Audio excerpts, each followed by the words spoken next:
Olá! Vamos lá hoje falar sobre os livros que eu li em 2025. Quem me conhece um pouquinho mais de perto sabe que eu não tenho um tempo assim diário, 1 hora, 2 horas para ler, né? O meu tempo ele é muito contado, ele é milimétrico e precisa ser bem aproveitado. Mas eu queria fazer esse vídeo hoje tanto para comentar sobre esses livros que eu li, eu vou mostrar aqui para vocês. Esses foram os livros que eu li em 2025.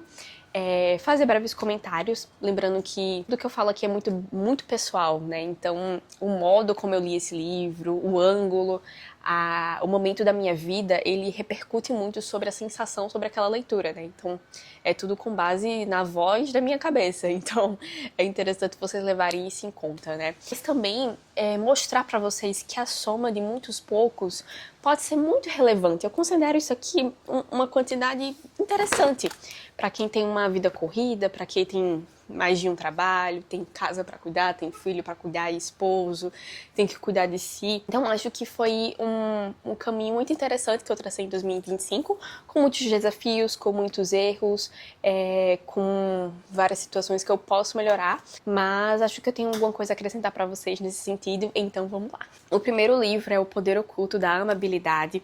Eu não estou mostrando aqui em ordem cronológica que eu li, tá? Esse livro aqui é do Lauritsen, eu não sei falar o sobrenome dele, Lovazic, acho que é isso. E é como se fosse um livro bastante prático da forma de ser pessoas atentas e transformar o mundo por meio do nosso comportamento perto das pessoas que estão conosco. Então esse livro ele vai falar muito sobre como ser amável, o que não é ser uma pessoa amável, como conversar com pessoas, como discutir, como brigar, como escutar ofensas, como corrigir alguém. Então, no sentido prático, para isso aqui tanto no relacionamento amoroso como em outros relacionamentos também, seja na sua profissão, na tua vida acadêmica, com outros familiares, amigos, eu acho que esse livro tem muito a acrescentar, né? Ele é bastante práticozinho, a linguagem é muito fácil, muito tranquila. Outro livro que eu ainda tô no processo, ele tá aqui de atrevido, porque eu ainda não terminei. Eu tô na página 413. O primeiro livro de Don Quixote. Eu não sou uma amante da literatura, eu pouco me aventuro na literatura, mas eu me encantei um pouquinho assim pela história e tô consumindo aos poucos, né? É um livro que tem uma linguagenzinha um pouco mais difícil, pelo menos pra mim, então me requer um pouco mais de atenção. Não é um livro que eu vou ler quando meu filho tá acordado, eu leio mais quando ele tá dormindo, e eu vou realmente degustando, eu não tenho pressa em terminá-lo, eu queria realmente degustar a cada momento, pegar as palavras que eu não conheço, dar uma pesquisada, até pra aumentar um pouquinho o meu vocabulário. Então tem essa pegada um pouco mais sem cobrança, digamos assim, sabe? Mas pra degustar mesmo. E assim, eu confesso que não é um estilo de livro que, sei lá, me brilha muito aos olhos, mas a inteligência assim, no mínimo surpreendente do Cervantes, né? É engraçado porque num livro só você mergulha em diversas histórias e em um momento tu tá rindo, em um momento tu tá falando, nossa, esse cara é muito louco, em outro momento você tá tendo um aprendizado, assim, super profundo. Então, é uma amplitude de experiência num livro só, né? Eu tô achando isso muito legal. Outro livrozinho que esse não é da minha biblioteca, eu peguei de uma biblioteca, se chama Juventude para Todas as Idades. Esse livro, ele me acompanhou no meu retiro de silêncio do ano de 2025. Então ele foi como uma leitura espiritual para mim. E eu achei muito interessante porque eu precisava mesmo de uma pessoa que jogasse luz em como viver como um espírito jovem, sabe? Para mim a leitura é isso, é você encontrar uma pessoa talvez um pouco mais inteligente, mais experiente, que vai te acrescentar em alguma coisa que você precisa, e aquela leitura, aquele momento é um diálogo. Então você senta e vai escutar aquela pessoa que é mais sábia, que é mais experiente. E esse livro é exatamente isso. Então, com o Rafael Lanos Fuentes, eu li, contemplei o que é ter uma alma jovem, uma alma corajosa, audaciosa, que vai além dos seus próprios limites, que não é rabugenta, que é amorosa, que é risonha, que é amável, que é aberta. Então, é um livro fininho, mas muito impactante. E quando a gente entende a leitura desse jeito, é realmente o momento do meu dia que eu vou conversar com alguém que pode me acrescentar muito. A gente vê a tamanha grandeza que é aqueles pelo menos 5 minutos, né? Então a gente começa a realmente preservar aquilo, a guardar aquilo. Caramba, são poucos minutos, mas são muitos no sentido de qualidade. Eu vou aprender muita coisa nesses 5 minutos, que nem vai parecer 5, vai parecer 15, 20, de tanta coisa boa que pode acontecer naquele momento. Então a gente acaba realmente preservando esse hábito, e é um pouco isso que acontece quando a gente escolhe bons livros e percebe o quanto aquele momento é realmente um diálogo com uma pessoa mais experiente, o quanto aquilo pode ser muito proveitoso para o nosso coração. Outro livro que aí ele vai para um outro lado, que é uma área que eu quero realmente muito desfrutar e me desenvolver, que é a educação infantil, e se chama Os Primeiros Anos da Vida, da Elizabeth Plattner. É o primeiro livro que eu leio dela. Inclusive, não tem muitos livros traduzidos em português dela, mas foi o primeiro... Não foi o primeiro livro, mas foi o primeiro livro de educação infantil que eu realmente, assim, me encantei, sabe? Esse aqui talvez tenha sido um dos melhores livros que eu li esse ano. Eu realmente gostei muito.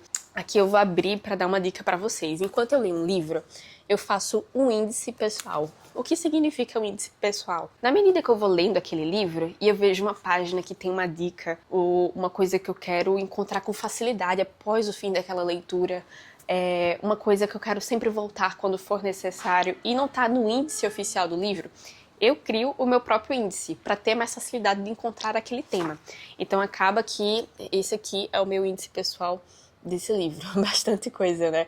Mas me ajuda a, sei lá, eu vou fazer um vídeo sobre educação infantil, eu vou dar uma olhadinha ali, eu tô tendo alguma dificuldade em relação à educação dos filhos, vou daqui dar uma olhadinha para entender como é que é. Os primeiros sinais de vontade, sobre os estímulos para a obediência. Então me ajuda também a colocar em prática aquilo que tá aqui nesse livro, né? Para quem é mãe, eu acho que é um livro que pode ser muito proveitoso, porque ele vai falando exatamente sobre o desenvolvimento ali social, cognitivo, evolutivo, né, da criança nos primeiros anos da vida, vai dando alguns conselhos.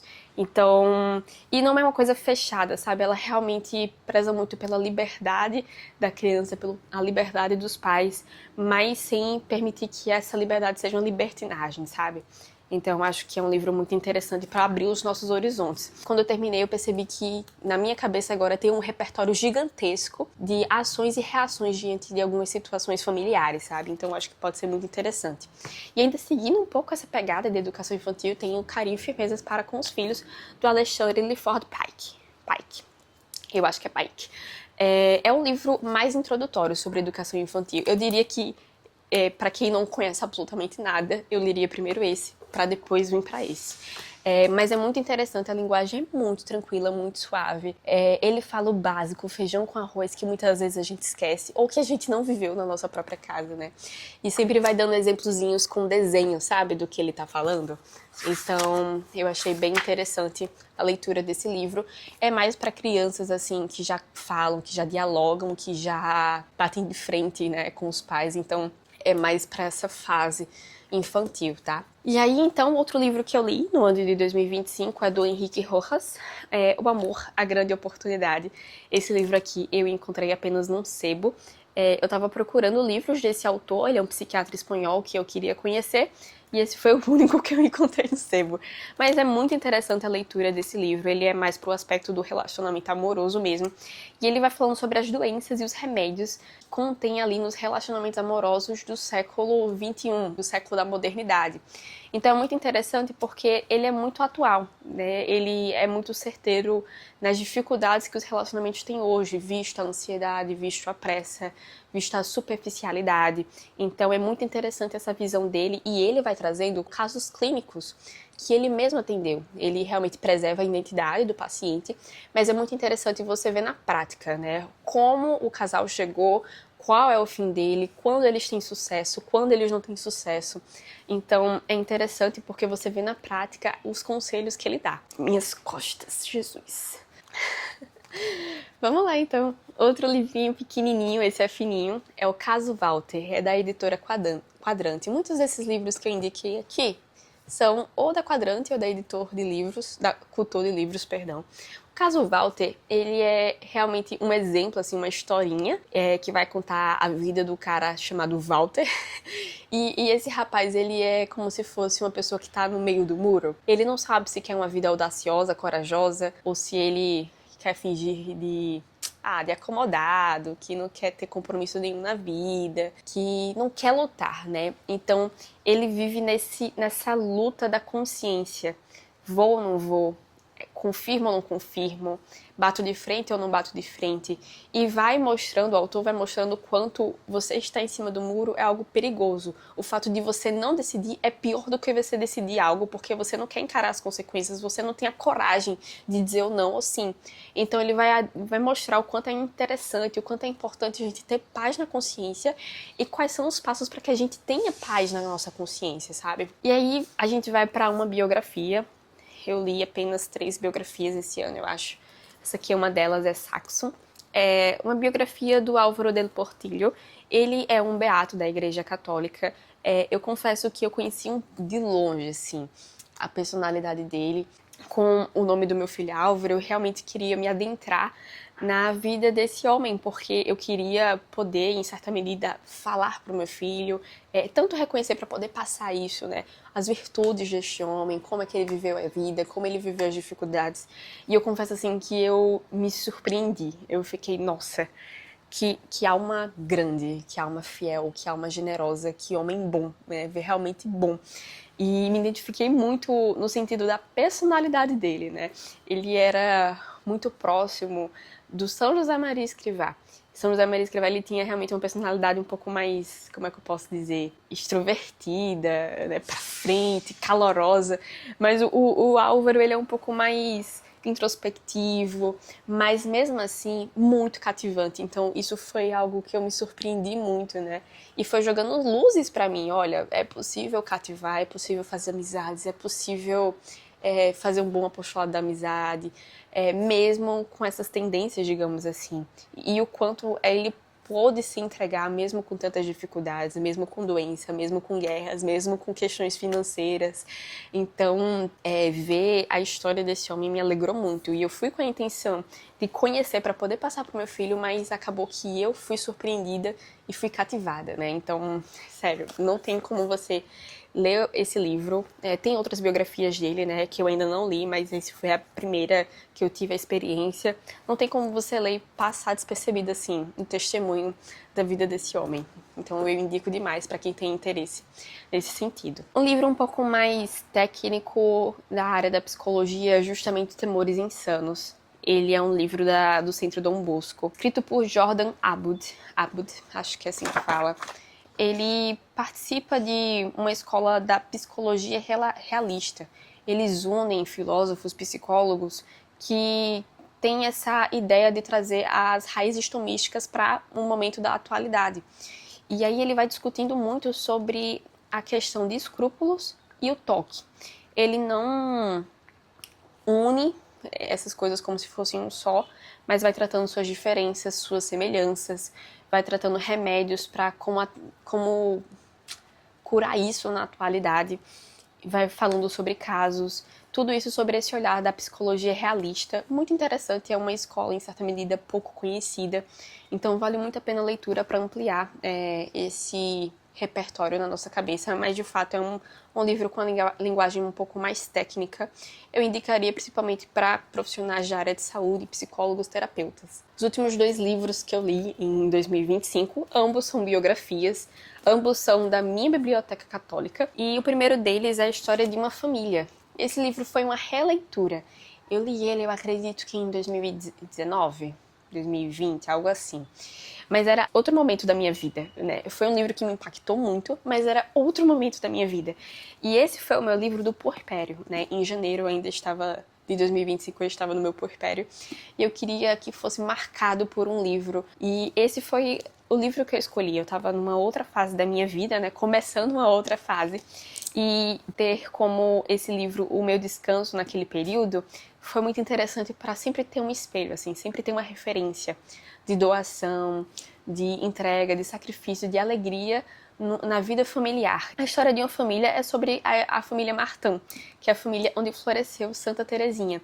Então aqui vai falar sobre seus pais, sobre a doença da sua mãe, sobre a morte da sua mãe, sobre o fim da vida do seu pai, que foi muito doloroso.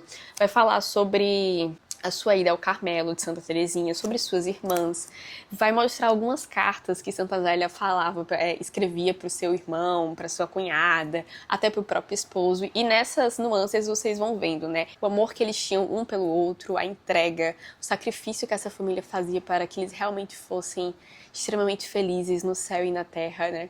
Vai mostrando um pouco das doenças, das perdas de alguns filhos que eles tiveram.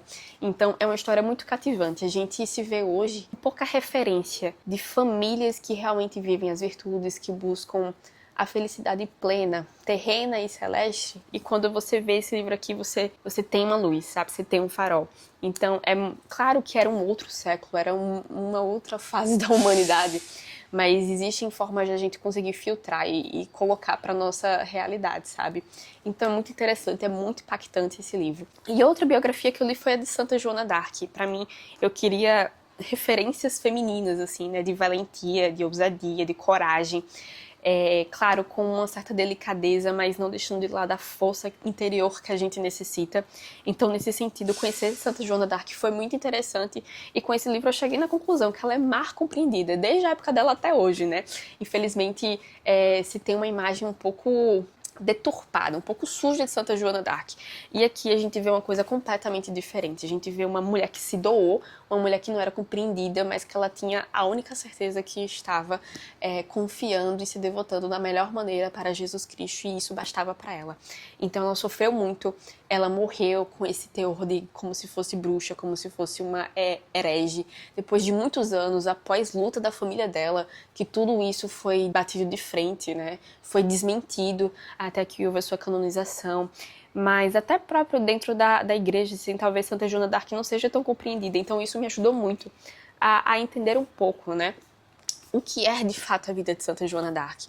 E o livro vai trazendo, assim, ele é muito fiel nos escritos da própria língua francesa, assim, né?